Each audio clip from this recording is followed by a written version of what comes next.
Mark just mentioned that someone took the clock down. We have Mark Parker to thank for that. I was not standing anywhere near that clock when it fell last service or so. Now, I maybe shouldn't mention that I'm the one who hung it back improperly, so that when I turned around and walked off, it fell off the wall and broke. So there is no clock in front of me this morning. So who knows just how long we'll go this morning. But what y'all don't know is I don't even usually pay much attention to the time anyway. I've been doing this, I hope, long enough that I pretty well know if I put this much material in, it'll probably take this long. And so, and y'all are pretty supportive about,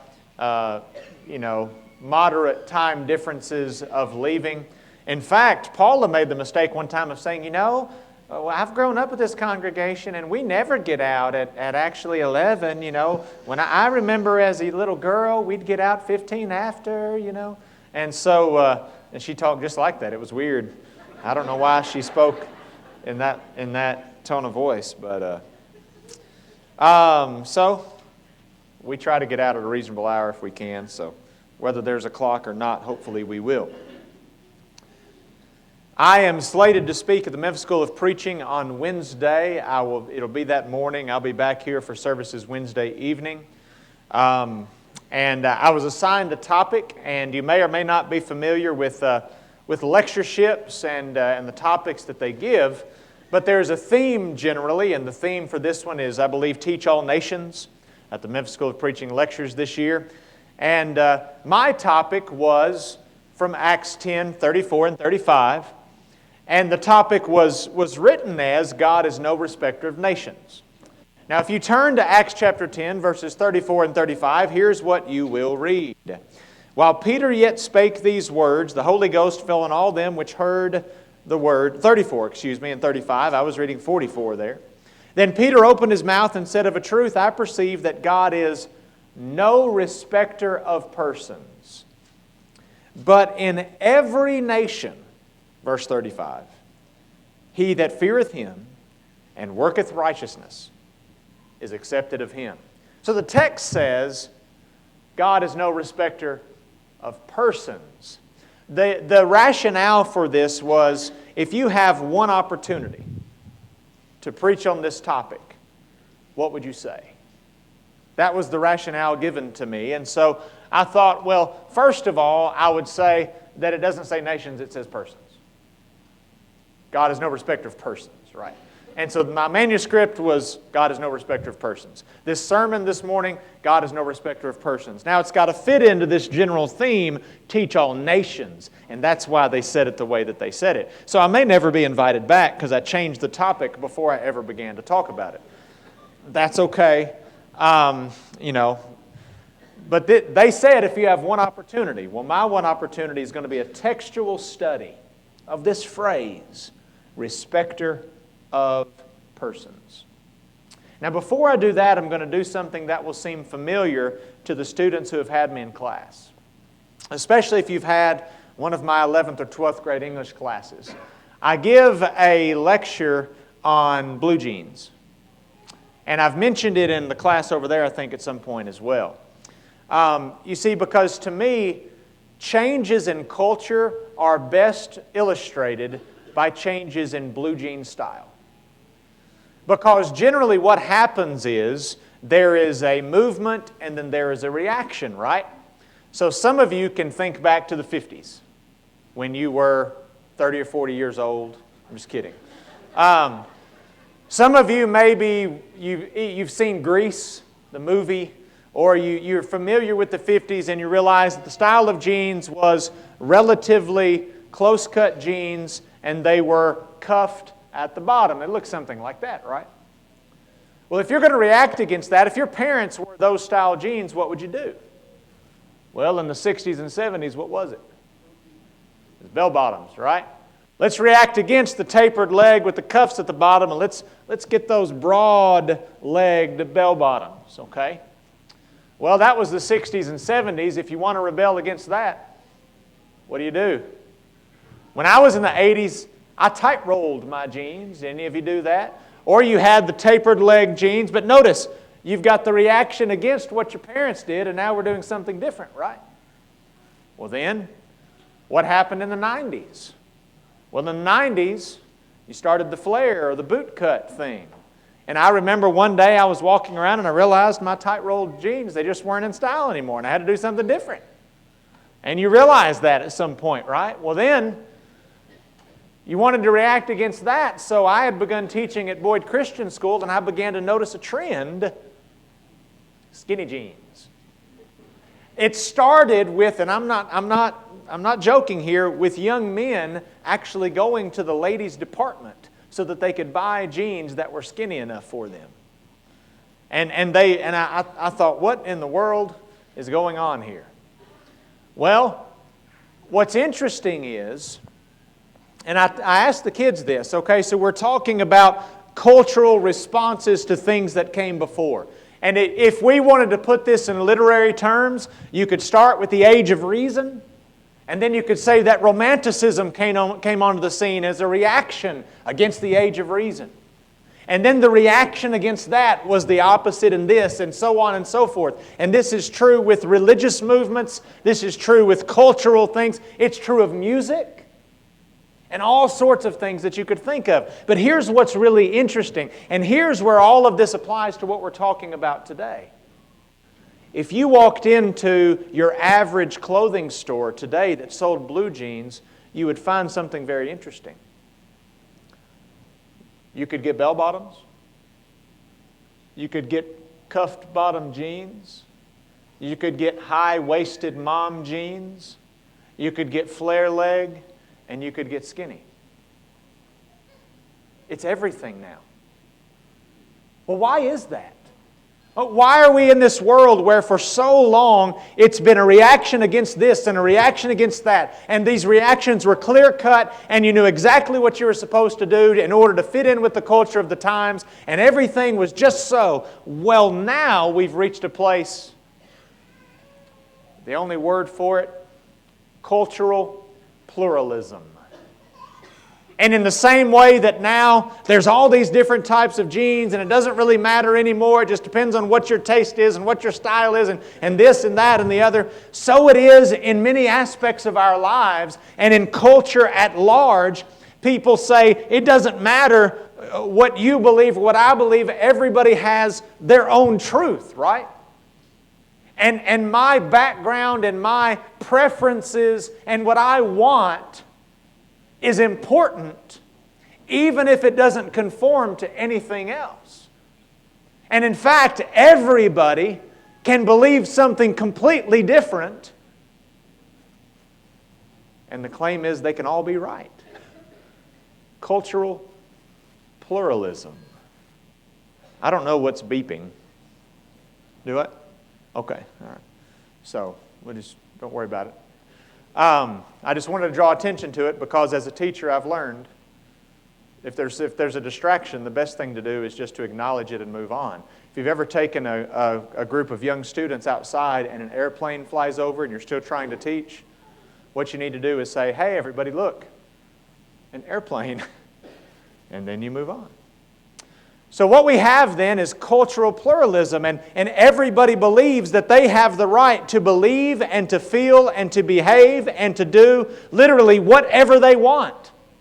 And there is no right and there is no wrong, and they shouldn't be expected to conform to any sort of standard other than what they want and what they feel. And so if I had this topic and I could communicate one thing to the world, it would be this: God is no respecter of persons. And what that means in the context of this is that it doesn't matter what your background is. It doesn't matter what baggage you bring to the situation. It doesn't matter what your wants and preferences and desires are. None of that matters because God has the same standard for every one of us. He is no respecter of persons. And in the same way, I and you, if we are to follow God and to please Him, we cannot be respecters of persons. That's the point. So what we're going to do this morning is we're going to talk first about the words. We're going to look at the specifics there.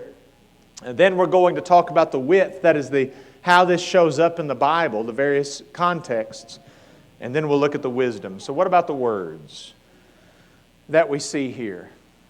The phrase respecter of persons shows up 11 times in the Bible, either as a noun, a respecter of persons, or as a verb, respect of persons. And as we think about that, it shows up some 5 times in the Old Testament, and then we have 6 times in the New Testament. And of the 5 times it shows up in the Old Testament, it has this construction, 4 of them. A Hebrew noun meaning to know, or verb rather, meaning to know or acknowledge, to scrutinize, that is to look intently at. And so you've got a verb that means to really look at with an attempt to try to identify. And then you've got the noun, which means the face. So what this phrase literally means is you make a judgment or a determination by looking at someone's face. That's what it literally means. So we're making a judgment based on the outward appearance. That's what it means to literally to be a respecter of persons. To judge not based on the things that are really important, but to judge on some other external context. Okay? Now one time this word shows up, or this phrase shows up with a different verb, a verb that means to lift. But then it's that same noun, the face. Now, so it either means to lift somebody up as being important or worthy because of their face, or to make a judgment about them, to make some sort of acknowledgement about them based on their face. Now, here's what's really interesting. In the New Testament, it's a different language. The Old Testament, Hebrew. New Testament, Greek. But the same general and literal idea is at work. In the New Testament, the phrase that's translated respect of persons or respecter of persons is a compound word as well. And it comes from a word which means the face in Greek. And it comes from a word which means to lay hold of. To lay hold of the face. Now here's what's really interesting. That means that the literal idea in the New Testament, in the Greek language, is pretty identical to the literal idea in the Old Testament in the Hebrew language. There is a very strong correlation literally between the phrase in the Old Testament and the phrase in the New Testament. Now you say, well, why does that matter? Why is that important? I think there are 2 things that we need to understand that we can conclude from that. Number 1, God's character never changes. I want us to understand something. God is not a respecter of persons in the Old Testament. And when we get to the New Testament, God is no respecter of persons in the New Testament. Have you ever heard somebody say or imply that the God of the Old Testament is different than the God of the New Testament? Well, you know, God in the Old Testament was all about judgment.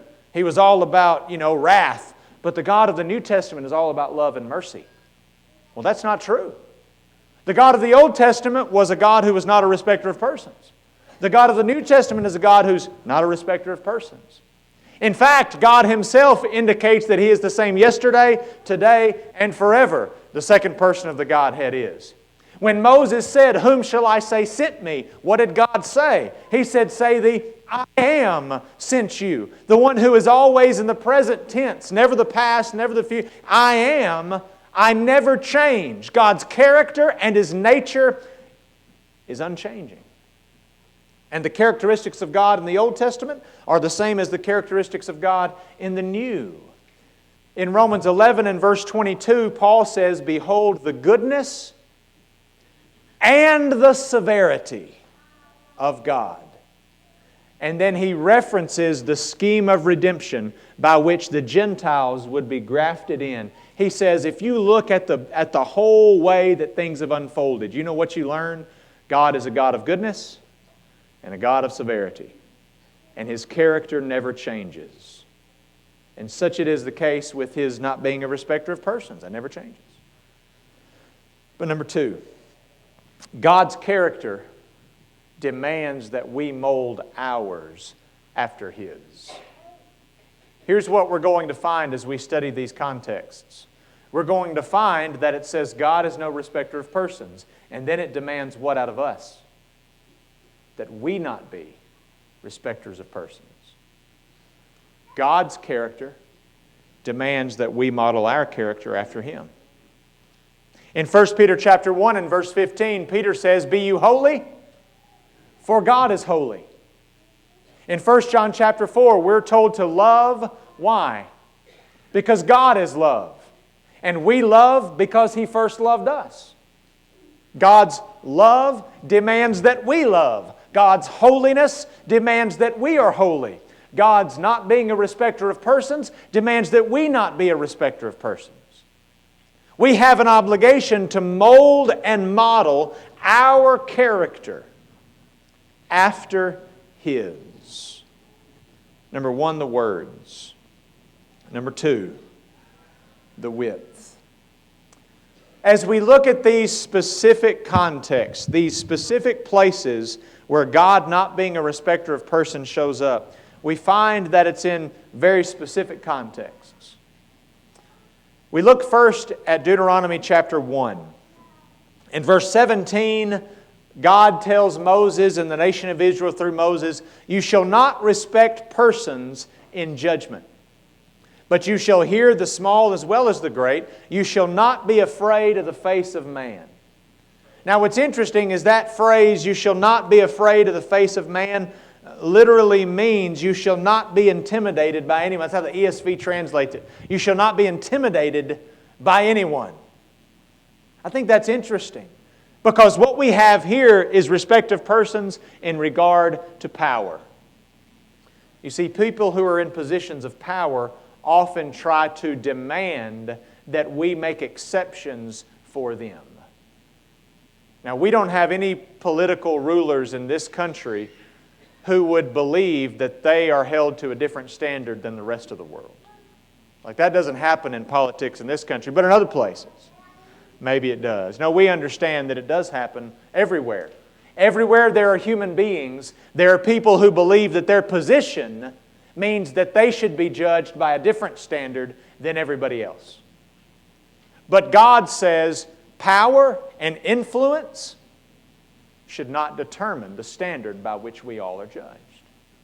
We should not be respecter of persons in regards to power.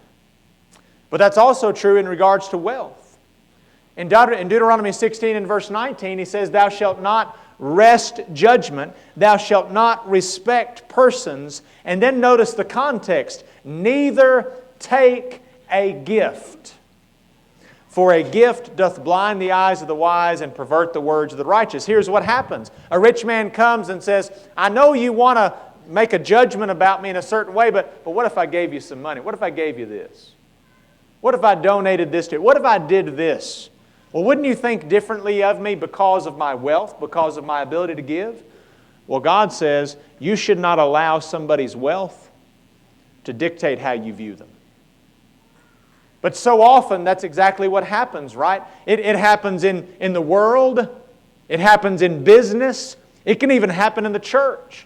I've known of congregations where one family or one man had the majority of the wealth in the congregation, and he pretty much controlled, or they pretty much controlled, the decisions that were made.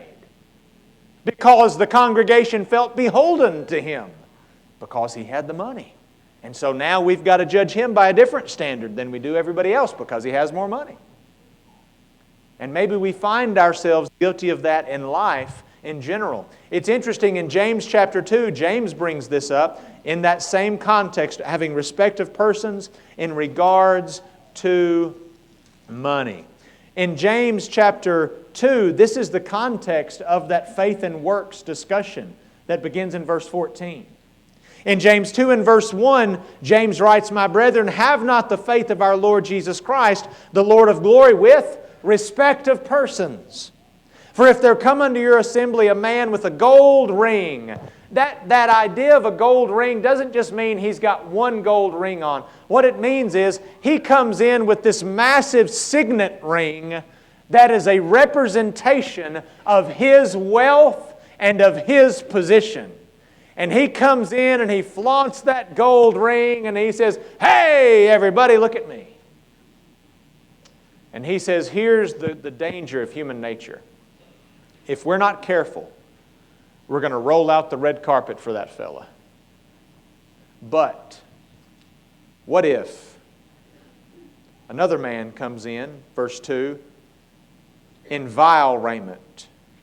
He says, verse 3, "You'll have respect to him that wears the gay clothing, and say to him, 'Sit thou here in a good place,' and say to the poor, 'Stand thou here,' or 'Sit here under my footstool.'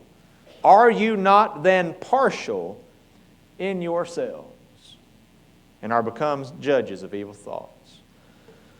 Respect of persons based on wealth. Respect of persons based on power. Vincent, there it is about that ring. One who would attract attention because of their wealth. But number 3, we see it in relationship to behavior. In Proverbs 24 and verse 23, the Proverbs writer says, "These things belong unto the wise. It is not good to have respect of persons in judgment." That seems like a pretty just generic statement, but then you jump down to the next verse. And verse 24 says, "He that says to the wicked, thou art righteous." You see, here's what might inevitably happen. Because of someone's wealth, because of their power, because of their position, we have a tendency to let people off the hook for their misbehavior. Oh, you know, but they're powerful. Oh, you know, but they're influential. Oh, you know, but they're wealthy. Oh, but their social status.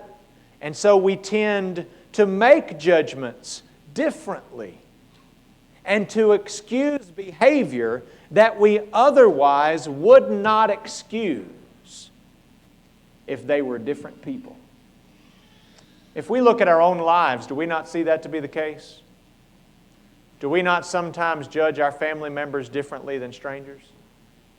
Our friends differently than strangers? Do we not sometimes judge those who are wealthy in the behavior that they make, the decisions that they make differently maybe than those who are poor and make the same decisions? We make assumptions about people's character based on what they drive or how they dress or the way that they carry themselves. And when we do that, we're becoming respecters of persons in regards to behavior. But it happens in regard to social status, Colossians chapter 3. In verse 22, beginning that whole context, but Paul says in verse 22, "Servants, obey in all things your masters according to the flesh." And then he says, "I want you to do it sincerely. I want you to do it not with eye service as men pleasers, but in singleness of heart, fearing God." And then he goes on to say, "But he that does wrong shall receive for the wrong which he's done, and there is no respect of persons." You see, if we're not careful, what might happen is those who are lower on the social strata may judge those higher than them differently. And those who are higher in the social strata may judge those below them differently, based solely on where they are socially. Well, you come from this side of the tracks, so we got a different standard for you. Oh, you move in these circles, so we have a different standard for you. And that respect of persons, if we're not careful, can color the way that we look at people and judge them. And it ought not to be that way. And Paul says there is no respect of persons with God. And there shouldn't be with us either. In regards to social status, or even, as our text says in Acts 10:34 and 35, in regards to nationality. Peter opened his mouth and said, "Of a truth I perceive that God is no respecter of persons, but in every nation." That word nation comes from the Greek word ethnos. And that's ethnicity, race. Now, in the course of our history and in the course of human history, people have been judged on occasion based on their race, based on their nationality. And even as we like to think of ourselves as people who don't allow those things to come into our thinking, if we're not careful, we can. I mean, in World War II, this country sent people of Oriental descent into internment camps, right? We did it. We've done things in our past just because we looked at things in a certain way. And if we're not careful as we look at the world, we say people from this part of the country or this part of the world, they're our enemies. And people from this part of the world, they're our friends. When in reality, it might be much more complex than that. You know, we see people who are aligning with this nation and this war and in this battle. And I don't know that there's any room for that in Christianity. We can have our political thoughts about all sorts of things, and that's not what I'm talking about. But let's not confuse that with the gospel message. There are people in the Ukraine who need the gospel. There are people in Russia who need the gospel. There are Palestinian people and Israeli people who need the gospel. And at the end of the day, their nationality, it doesn't matter one iota in relationship to their need for the saving message of the gospel of Christ.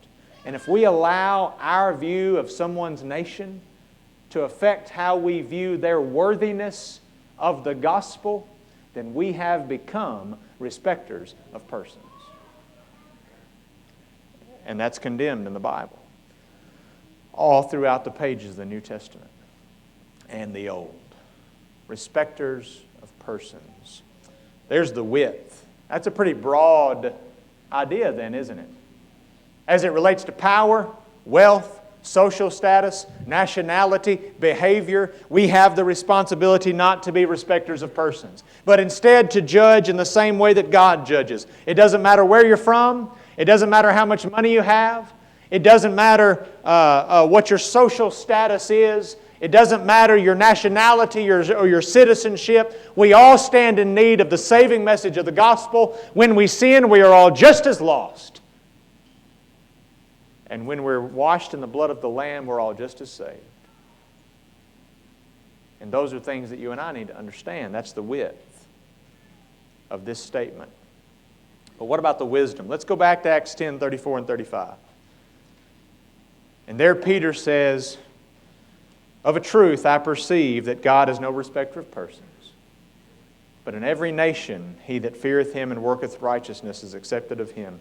Let me make this statement, and I'm going to make it understanding that I probably would have been no better than Peter. Peter should have known better already. Jesus said the gospel will begin in Judea, and then it will go to Samaria, and then it will go to the uttermost parts of the earth. He looked His disciples in the eye just before He ascended into heaven, and He told them that. And He prophesied of it in the Old Testament. Those that are far off have been made nigh. Over and over He alluded to it in the Old Testament. He told the disciples that face to face before He ascended. And now Peter here in Acts chapter 10, having just seen a vision that said, "Arise, Peter, kill and eat."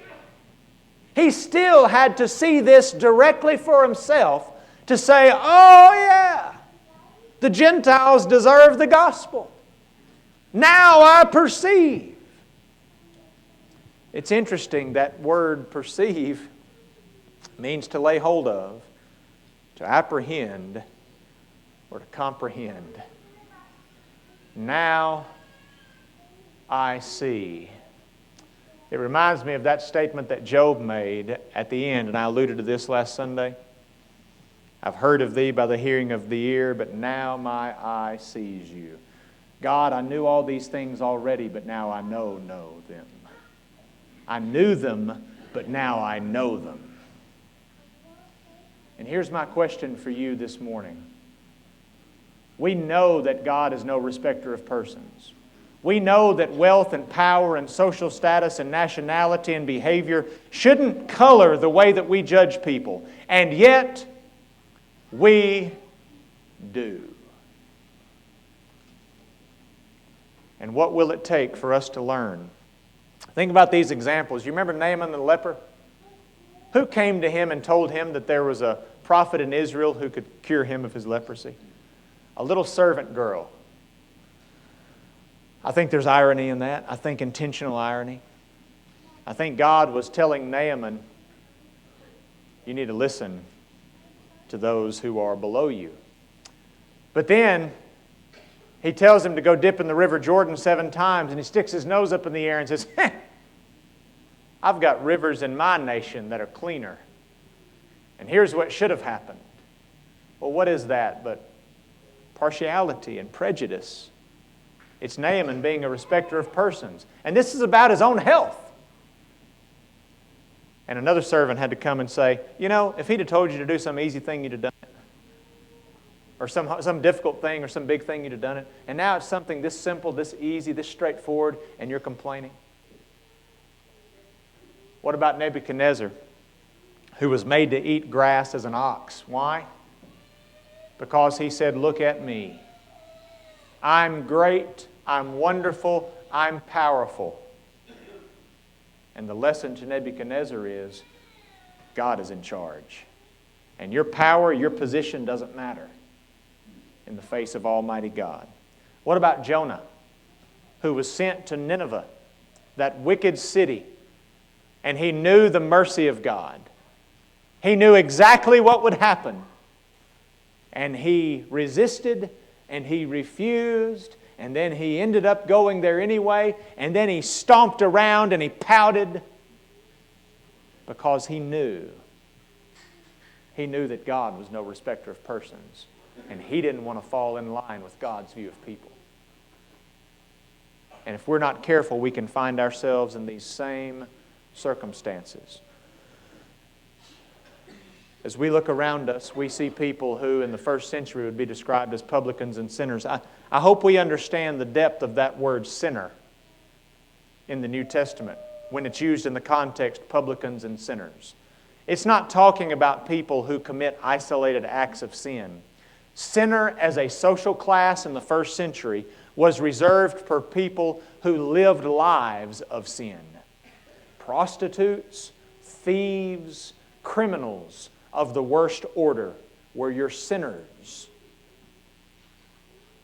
And Jesus went to those folks with the gospel. Because God is no respecter of persons. What about you and me? Do we judge people before we even get the chance to see them and talk to them? Do we judge people as unworthy of the gospel? Are we respecters of persons in that way? In Matthew chapter 11, Jesus said, the blind are made to see, the lepers are cleansed, the deaf are made to hear, the dead are raised, and the poor have the gospel preached to them. Jesus said, let me give you a list of the people on my priority list. For how many of us would that be our priority list? Are we respecters of persons? I found a passage just this morning. This sermon was already written, and I added this passage. Go with me to Luke chapter 22. And I thought about this in verse 25. And I thought, how interesting is this in this context? In verse 24, there was also a strife among them, the disciples, which of them should be accounted the greatest. And He said unto them, the kings of the Gentiles exercise lordship over them, and they that exercise authority upon them are called benefactors. But then He says in verse 26, but you shall not be so. But he that's greatest among you, let him be the younger, and he that chief as he doth serve. Jesus said, let me tell you how the world works. The ones with the power are the ones who are respected. The ones who give you the most are the ones you most respect. That's how the world works. But it shall not be so with you. And for you and me then, we need to ask ourselves, what about our benefactors and our kings? Do we allow them to have that respect of persons? Do we put them in a position that they don't deserve, based solely on their wealth or their power or their status? You see, this is a challenging topic for me. And I hope it is for you too. Because as we look around at the world, I hope we see not a bunch of people that we can put in different categories and arrange in places below us. But I hope that we see people in desperate need of the gospel, who need the saving message of Jesus Christ, who need to be cleansed by His blood, because that's how God sees them. And God is no respect of persons. And we should not be either. This morning, no matter your circumstance, God expects of you and me the same things. Now, that's not to say that God expects your abilities to be like mine, or God expects your shortcomings to be like mine. But it means that God expects obedience of you in the same way that He expects it of me. And you might have challenges, and you might have stumbling blocks, and you might have walls placed in your path that I don't. But God is no respecter of persons. And regardless of your situation, God expects obedience from you. And regardless of my situation and how many excuses I can come up with and how many things I can throw at the world to say, but I'm different, I must understand that God's expectations for me are the same. This morning, have you submitted to His will and obedience? God loves you just as He does the next person. God sent His Son for you just as much as He did the person beside you. And just as that person beside you, you and I have an obligation to respond in obedience. Do you believe that? Are you willing to act on it? Those publicans and sinners were not accepted as publicans and sinners. Instead, they were told to go and sin no more. Dear friends, that's repentance.